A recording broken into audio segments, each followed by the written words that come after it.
Behold, the beautiful island of Sanok.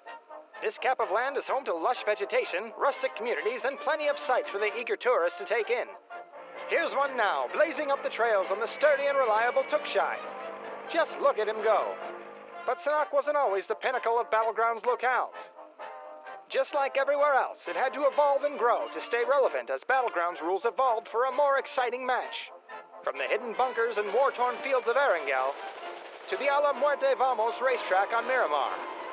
From Vikendi's Dino Land and frozen lakes, to black zones of Karakin. There's a variety of Battlegrounds for everyone to enjoy. Some even have their own special features.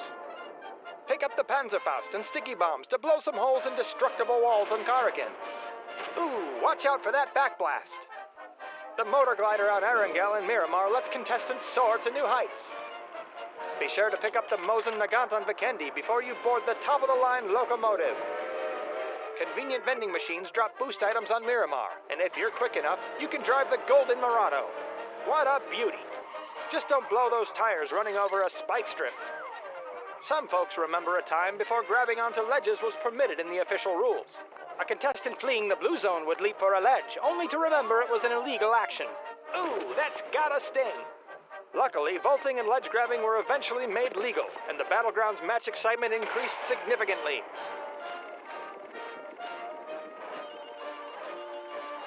Weapons especially have been upgraded time and time again to keep matches fresh and fun.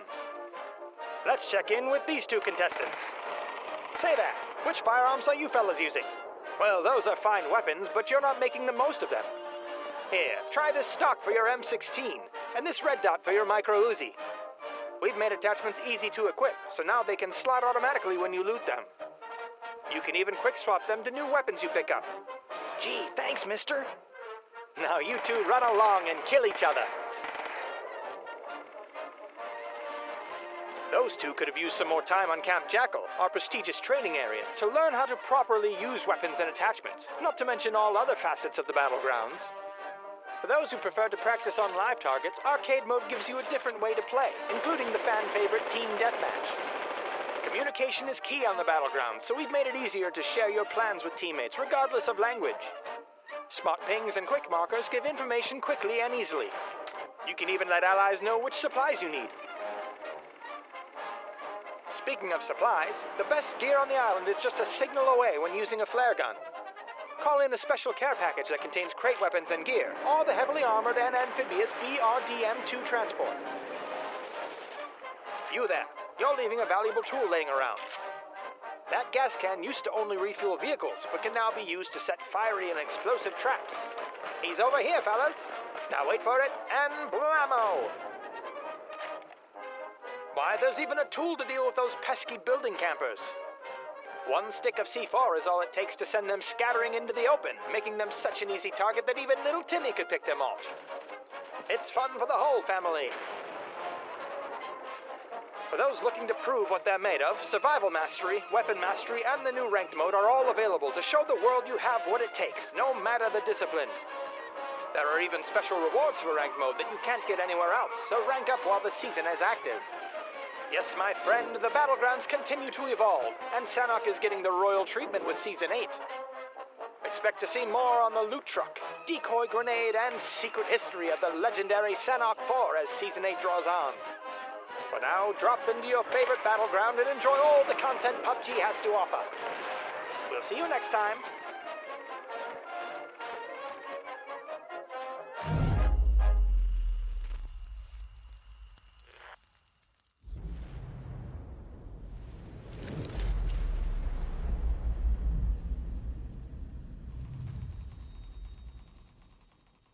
Rolling down the lonely roads of Sanok is PUBG's latest feature, a heavily armored loot truck carrying a treasure trove of gear for those persistent enough to take it down. But where can you find these trucks? What loot do they offer, and how do you stop them? Loot trucks spawn exclusively on Sanok and originate from one of several garages located around the island. When the match starts, up to 4 of these garages will release a truck, which travels roads around the island until taken down by players. Up to 4 trucks will roam the island at a time, and another will be spawned each time one is destroyed, up to a maximum of 8 total trucks per match. These heavily armored behemoths require a large assault to take down, and will push anything in their path out of the way. They can even resist the force of other vehicles running into them.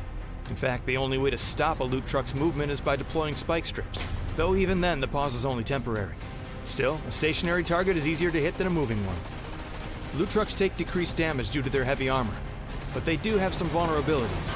Attacking the trucks from the sides will deal increased damage, and explosive weapons such as the Panzerfaust, which now spawns in Sanhok, pack a heavy punch against these trucks as well. As the trucks take damage, they'll drop containers of loot, and give even more once destroyed completely. This loot can contain level 3 gear, and weapons already kitted out with attachments. There are even 4 specially skinned weapons from a historic moment in Sanhok's past. One quick note, loot truck explosions are no minor thing, so make sure you give them some room when they finally go boom. Every shot fired is a signal to enemy teams, so you'll need tactics, persistence, and speed to take them down and safely loot their treasures. These trucks often travel through the reworked towns of the island, so start here if you want a little more cover while you take them down. Loot trucks are spawning now on Sanhok, so grab your team, some explosives, and a lot of ammo, and drop in today.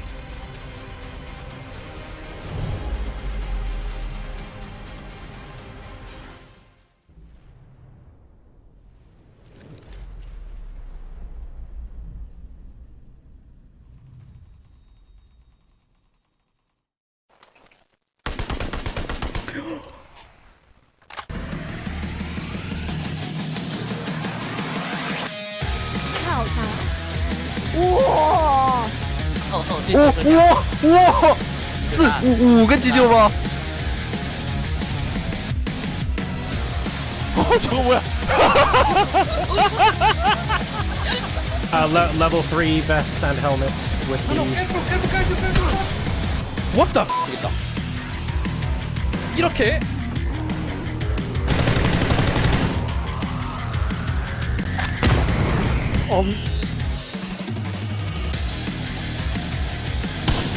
아치! 조금 많은 데서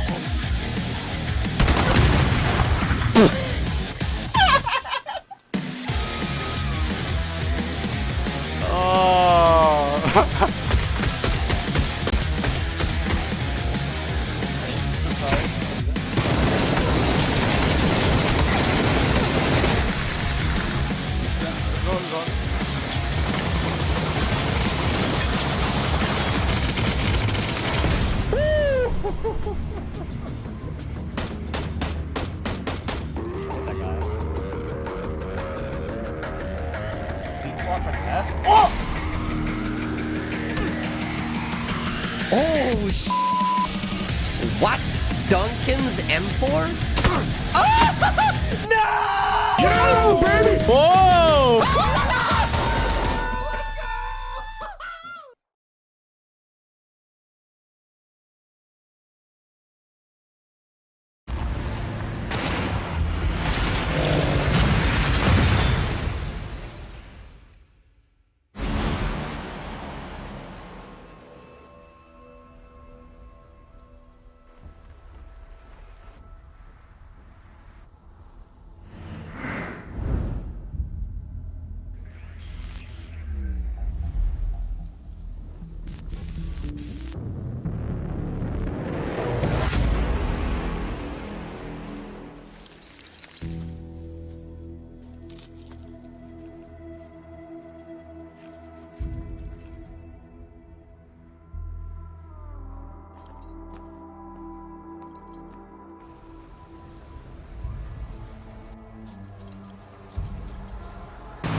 Hello and welcome back, ladies and gentlemen. We're here at the PUBG Singapore and Malaysia series. We just had our final game of the event, and boy, was it an action-packed one at that. I'm Play of the J, my co-caster Contra and I. It's been a pleasure casting for all of these 30 matches so far, and yeah, it's been quite a ride seeing all these teams breaking out, all the action here to really try and deliver on the big stage.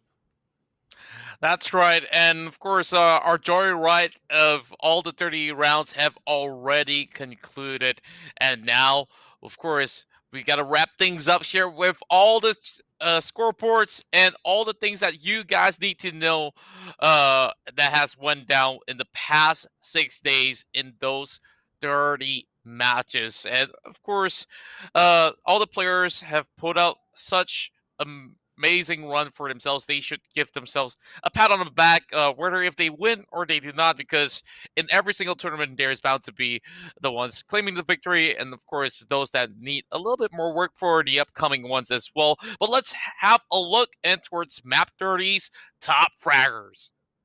And absolutely right. That it should be dominated by PMA. They did get 17 kills in that game. Miracle going to be getting 6 kills. So consistent in getting on the board here. Sophia as well, despite the fact that BAE did not, of course, finish the game in first position. And of course, Pete's and Dreams both going to contribute with 4 kills apiece. And Xavier, he's been featured here quite a bit recently, just trying to egg his team Friendly Fire Gaming into the upper echelons of the leaderboards.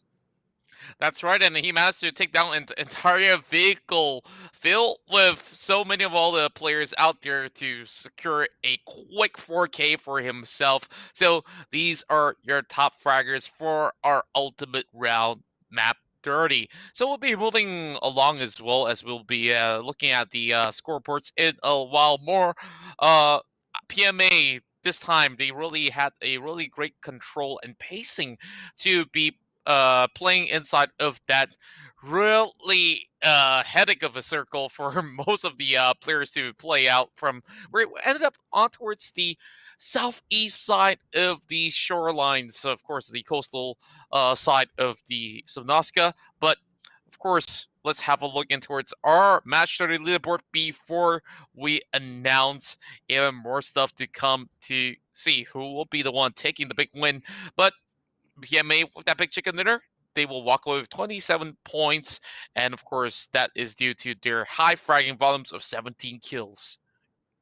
Yeah, absolutely. A top-notch performance coming out from them. Not as good as their performance from 2 days ago, where they did manage to get 33 points to close out date number 4. But Battle Arena Elites would get that 12 points from this game after getting 9 kills here. FFG KXS, they're going to be able to get 9 kills as well, and that's going to propel them up there, largely thanks to that one squad wipe by just Xavier by himself. 24K Esports meeting their end of the tournament prematurely. Area 51 would get 8 points to try and keep pace as they were in 10th position to start this. Hype would be faltering a little bit compared to some of their earlier rounds, but their job might have been done earlier on, but we'll see how it looks in the final standings. And ACR Esports, of course, holding out right into the end. Demon Eater securing the 6 points in effort to try and catch any of the stragglers in the top 10 and get a little bit more of the prize money. But of course, the Rejects only able to get the 5 points. They were struggling, trying to deal with both the CGM Wolf players and PMA.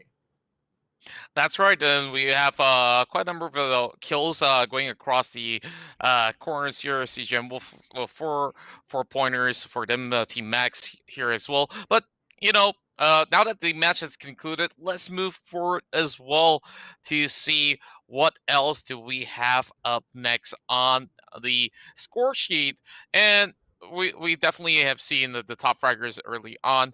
Let's have a look at, of course, our overall leaderboards here, and we congratulate Battle Arena Elites for making it in towards the PCS2, and of course, taking the top prize out there. I believe it's a total of $4,000 US. Congratulations to Battle Arena Elites. They've been absolutely sublime over the course of the 6 days here in the Singapore and Malaysia series, and they have really outdone themselves. Look at how many kills that they managed to get. 258, Hype and PMA being the next closest, 174. That's a huge difference, and the points total, of course, is more than 100. It's 110 points different, compared to Hype. So they have really outdone themselves, and they are looking good here for PCS2. Hype going to solidify that position in second place. They managed to catch up to the rejects and still put some distance. And even though PMA, with their late resurgence, they're not going to be able to overhaul them. They're going to take that third spot, though. The rejects, they've been slowly sliding down and unfortunately not able to retain that second position that they started the day in.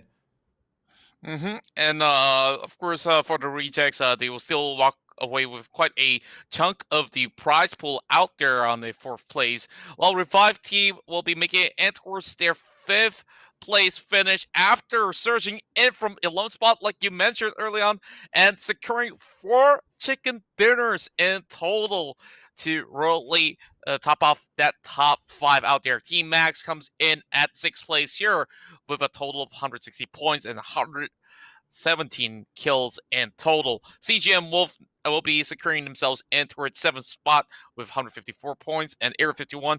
Not enough time for me to really wrap things up with the rest of the teams, but man, there was so many great plays from all 16 teams out there throughout these 30-game series. Absolutely. I think we have seen every team rise and shine there, but of course, some of them will do it more often than not. And it's largely thanks to some of the key contributors for their teams. And for Battle Arena Elites, that is none other than Flood, dealing 16,732 damage. Absolutely mind-boggling. Sophia, 12,394. Even Loki's also with 11,061. Absolutely crazy for Battle Arena Elites that they're able to get such mileage out of their players. Roulette going to be getting 11,320 for Team Max, and Answer is going to be cranking out another astonishing 5-figure number, 10,864 in terms of damage. Man, these are damage for days. Like, each one of them have perhaps a potential 100 kill for Flood. Yep, he almost reaches that point as compared to many of these players out there. Or has he broke it? I got to check it once again in terms of the overall fraggings coming in for the table. And here are your top survivors since we've played out all the entirety of the 6 play days and the 30 games. We have Flood here that survives a total of 178 minutes and 12 seconds. Oh, and Neferhor is not that far behind. Actually, all of these players here are reasonably close behind. But yeah, it's very telling that we're seeing both BAE and Hype, our top 2 place teams, that are able to stay with it towards the end of each of their games. And that has really allowed them to get as much value as possible. This is not just placement. This means that they are there contesting for the final few spots, the final few kills of each and every game. That's right. And of course, we're going to be checking out on who will be the MVP of the event as well. And we've already seen some crazy damage being done. So let's check out the top DBNOs here, with Flood hitting that 92 knocks out there on the field. Man, there's so much potential points for Battle Arena Elites, but I think that they have definitely wowed us already. But we also have Neferhor, Sophia, Robinoid, as well as Roulette to be joining in the ranks. Yeah, all awesome performances for them to achieve such high numbers of the knocks, as that is always going to be characteristic of what the champions or the biggest teams need to be able to accomplish. Otherwise, got no business being playing in such a competition. But of course, let's take a look at the biggest stat here. This is going to be our top fraggers. Flood going to be the top fragger here with the 89 kills. That is absolutely massive for his team. Sophia going to be getting 78 kills. Robinoid with the 55. Dreams with the 52. Neferhor with the 51. These are absolutely crazy numbers, and Flood unfortunately can't quite maintain an average of 3 kills per game, but is pretty darn close. Man, do they even need any of those ranking points? But here comes our MVP of the tournament. It has to be Flood with a total of 75 kills total done. And of course, he's been topping the board on every single one of this category here. Undoubtedly the best player hailing in the MYSG tournament. Yeah, really congratulations to Flood. He has absolutely stumped on the competition and led Battle Arena Elites here to the win, the victory. But of course, it has been a great team effort coming out from all of the players, but Flood has really outdone himself. He's been number one in every category possible for the team and really earning his weight in gold. That's right. And man, I really want to see Battle Arena Elites to be able to clinch that APAC title with this tremendous result here. If they have been playing so well, I believe that the APAC rounds will be doing pretty much a good work as well, coming in from such a star-studded team. And we're going to be moving in towards our highlights eventually, but it's so good that you gotta see it twice or thrice or multiple more times on those some of the top frag bots and everything else. Congratulations, Flood, the all-star player of the entirety of the tournament. Absolutely, and the plays coming out from him has been absolutely scintillating. Let's take a look at today's plays from everyone as we saw a crazy finish here towards the end here in terms of the amount of action and plays coming out from all these teams. So our first match of the day was on Miramar. Let's take a look at our highlights. And let's get into its action as we start off our round inside of Miramar for match number 26. Yep, we did get quite a number of amazing shots here as SFG crashing towards the vicinities of Battle Arena Elites, and eventually they got wiped out. So, Tactical Rape, they take a little bit of that very late rotation as they go in up close and personal, but JV catches that easy opportunity for him to get that frag. Oh, JV would go on to do it all by his lonesome here as the lone surviving team member of Huruhara, taking whatever was granted to him. Acer Esports, they kind of faltered today and not quite able to edge into the final spots here. Elliot getting taken out by Ghostly Boy, not able to win out in the 1v1. And then we did see that CGM Wolf was going to be a little bit more resurgent, and that allowed them to garner quite a number of kills. This was definitely Allen's game. He was going to be able to get 7 total by the end of this, as he was really going to start to show up here and make up for lost time.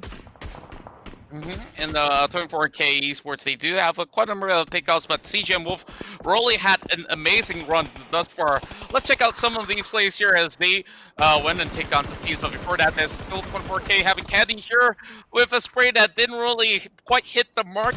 And Allen started off with that sort of a knock upon K-Mon, as well as the rest of the side of Era 51. And look at him go. He was the only surviving unit right there. And he's going in for the kill against the Hype there, absolutely destroying them, putting a full stop in game number 1 with 11 frags in total. Bastard goes in for 1 as well, and Loki sees an opportunity to go in for some fight, which of course flushing out the final member from the side of Tactical Rape. And this is where Revive Team, they really put up some high volume of kills inside the Longhouse. Yeah, it looked a bit close there against the likes of Cryptid, but then they managed to come out on top when they face off against Battle Arena Elites, the 3v3. They managed to get the first 2 picks there. We're going to be able to close things out as that was their second win of the tournament and starting to change their fortunes a little bit. They started the day in 11th position, and PMA, while they did have a very good day number 4 and 5, it would be starting a little bit slow for them. and as we saw, this really area getting a little bit tight for the side of BAE. Air 51, we were trying to frag them off from the higher grounds as well, but Air 51, they held back for a little bit after getting a couple of knocks, but eventually, from the back, there is a surprise in store for BAE much later on. Oh yeah, and with Boys Gaming getting crushed out here, CGM Wolf would continue to still put some decent numbers on the board here in terms of the overall frags, but still face a little bit of problem here when still trying to ingress from the surrounding regions, and the rejects not quite getting it going here, and Hype was going to be able to clear things out as they continue to stave off the competition, and eliminating the rejects was going to allow them to overtake them in the standings.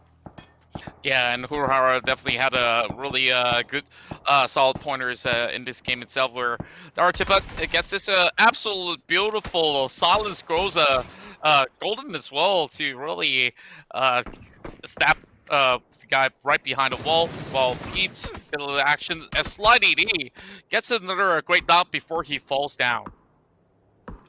And yeah, things getting a little bit more claustrophobic towards the end, but there would always be a little bit of tenacity shown by some of the teams. Vitesse trying to also do what they could. They were just going to be a little bit off the top 10 placings and just missing out on an extra $100 in prize pool by the end of it. But yeah, FFG, they did try and also pull out the stops today, as Xavier was doing quite a number of executions here onto the other players, and unfortunately, it would always be a little bit lacking there towards getting further up the standings.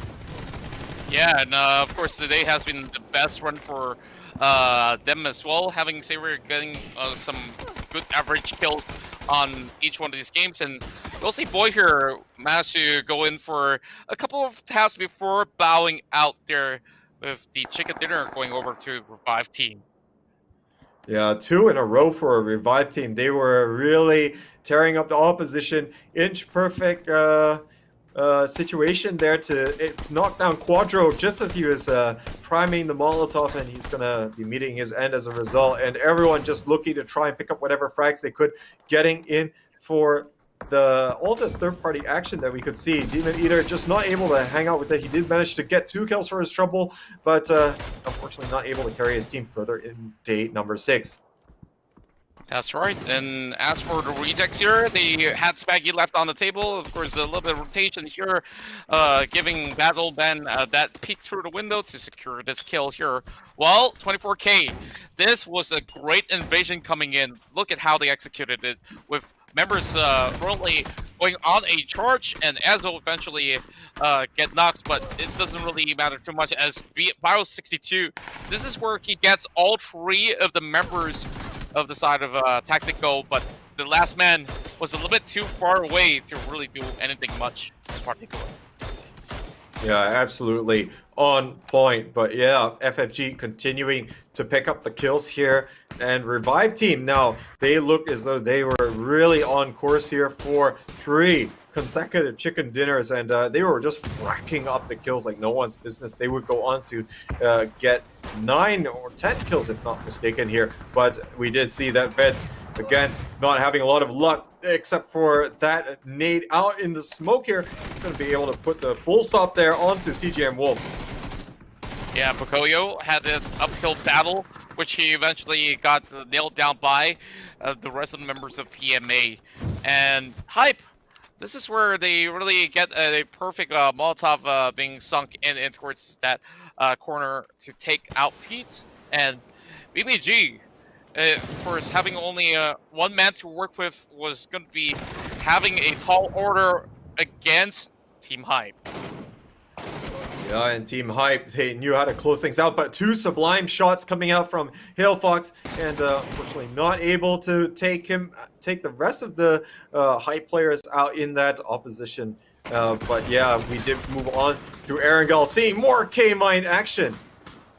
Yeah, that was another beautiful K-Mine play coming out of Roulette.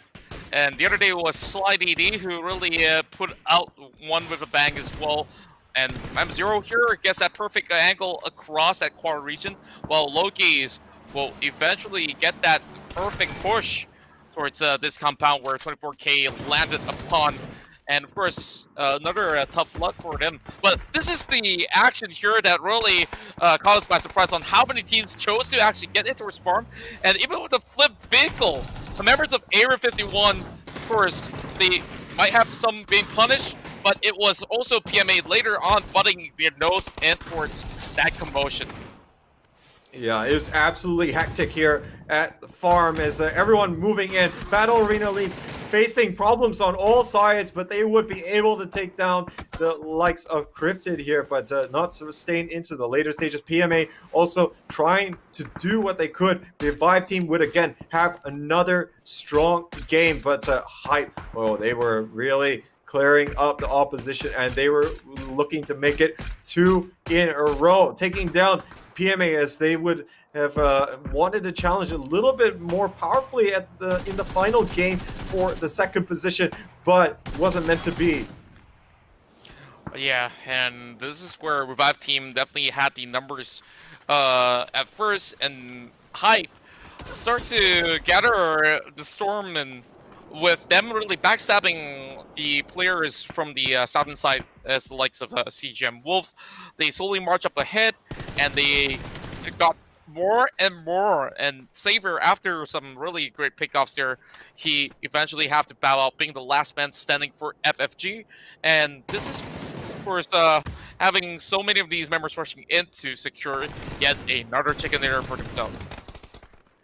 And our very final game of the series saw absolutely crazy circles to limit the amount of play area. First an island circle, and then all the way in that south eastern corner, limiting the play area to 30%. It just the second phase of the zone was absolutely treacherous for everyone else. Not Kendrick's not able to stop the FBI from busting in there. CGM Wolf would still try to do the best that they could on this Milta side of the island before traversing over to the Sosnovka Island.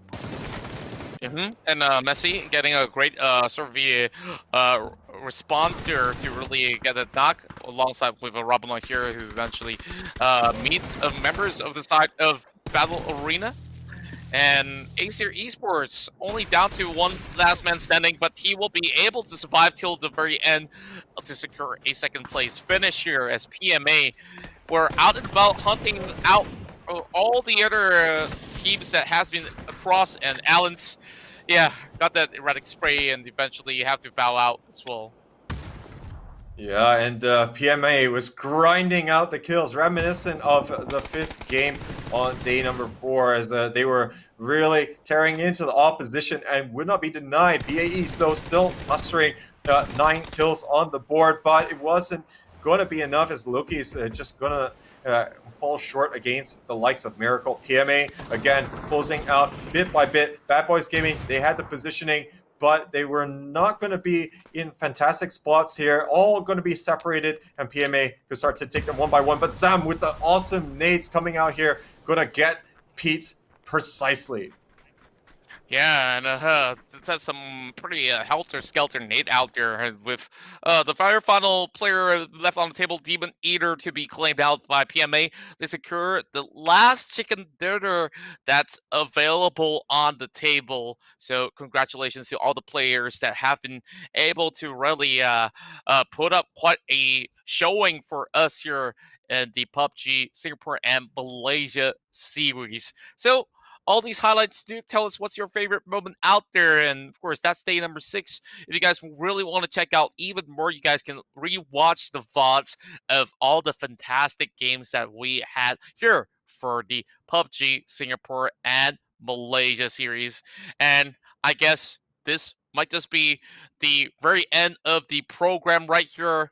For myself, I'd like to give a huge thanks to all of you guys here that have been here along the way.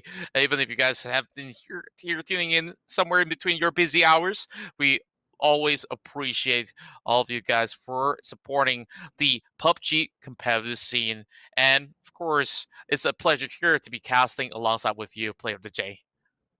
Absolutely. It's been an absolute pleasure, Contra. I'm looking forward to the next one. And yes, thank you very much to everyone who's watched any part of the broadcast, as it's been an absolute pleasure. Again, we'd like to give a big thanks to PUBG Corporation, Geek Events, Cause Effect, K&K Revolution, and let's not forget also the people behind the scenes, our awesome production crew that have also brought all of this to life, and everyone here just trying to make sure that we can bring to you the best broadcast and show possible. But finally, of course, congratulations to all of the teams as well for really pulling out top drawer stuff. Congratulations to BAE for qualifying for PCS2.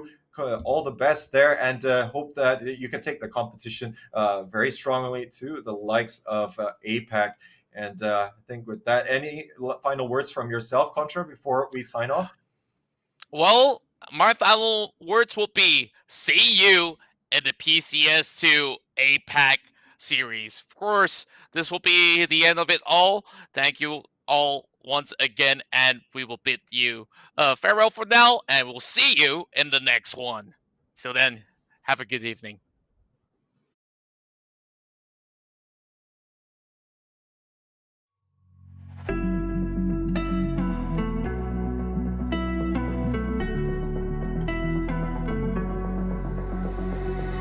You got me trapped inside this spell. Now I feel like your demons drag me close to hell. I can feel that.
I can feel them.